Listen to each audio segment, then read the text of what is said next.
বিসমিল্লাহির রহমানির রহিম। আসসালামু আলাইকুম আমার প্রিয় ভাই বোনেরা, আপনারা সকলে কেমন আছেন?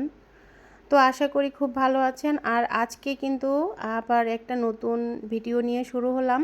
আর কিছুদিন যাবত কিন্তু আমি ভিডিও দেইনি, তো একটু ব্যস্ততার মধ্যেই সময় কিন্তু পার করছিলাম। তো আজকে এই ভিডিওটা দিয়ে আবার শুরু করলাম।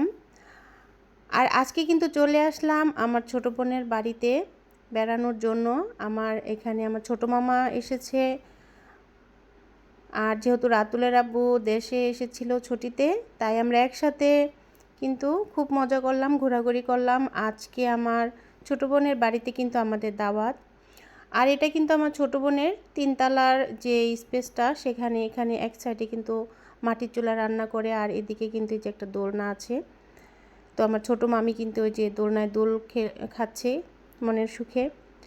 আর এই যে বাচ্চারা কিন্তু খেলাধুলা করে, এখানে সাইকেল তারপর দিয়ে আর খেলনা ছিল। আর এক সাইডে কিন্তু এক পাশে আমার ছোট বোন কিন্তু আবার টুকটাক কিছু এই যে মুরগির ঘর তৈরি করে সেখানে কিছু মুরগি পালন করে। এখানে মুরগি পালন করে কিন্তু দেখা যায় দেশি ডিম, দেশি মুরগি এগুলো কিন্তু নিজের হাতে পালন করে খাওয়াটাই অন্যরকম একটা তৃপ্তি। আর এগুলো কিন্তু পালন করলে মনটাও ভালো লাগে, দেখা যায় এগুলো নিয়ে সময় কাটানো যায়।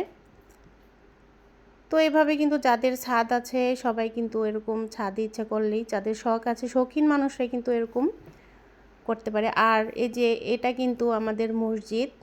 তো মসজিদটা কিন্তু একটু বাড়ানো হয়েছে ঘরটা। তো আলহামদুলিল্লাহ এখানে বিল্ডিংয়ের কাজ করা হবে কিছুদিন পর। আর আশেপাশের ওয়েদারটা কিন্তু খুবই সুন্দর। তারপরে যে আমরা কিন্তু খাওয়া দাওয়া রান্নাবাড়া শেষে যে খাওয়া দাওয়া শুরু করে দিল বাচ্চাদের, আগে কিন্তু খাওয়ানো শুরু হলো এই যে রাফি। আর ওই পাশে আমার মামতো ভাই, আমার ফুফাতো ভাইয়ের ছেলে, মামতো বোন, তারপর ভাগ্নি, দুই ভাগ্নি, ওরা খেতে বসে পড়লো। আর এভাবে কিন্তু দাওয়াতে সবাই একসাথে এসে আনন্দ করে খাওয়া, তারপরে ঘোরাঘুরি, আনন্দ করা, হই হুল্লোড় করা খুবই ভালো লাগে। তারপরে এই যে আমার ভাগ্নি কিন্তু একটু হাসি দিল। তো আমার ভিডিওটা ভালো লাগলে কিন্তু অবশ্যই সাবস্ক্রাইব করে পাশেই থাকবেন। তো আমার বোনের বাসাটা কেমন লাগলো অবশ্যই কমেন্টসে জানাবেন। আর আমি কিন্তু আপনাদের সুন্দর সুন্দর কমেন্টসের অপেক্ষায় থাকব।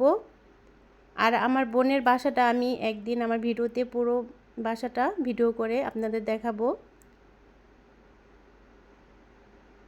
তো আজ কিন্তু এ পর্যন্তই। তো সবাই ভালো থাকবেন, সুস্থ থাকবেন, আর নিয়মিত কিন্তু আমার ভিডিওতে লাইক কমেন্ট করবেন। আর যারা নতুন অবশ্যই সাবস্ক্রাইব করে দিবেন। তো আল্লাহ হাফেজ, আসসালামু আলাইকুম।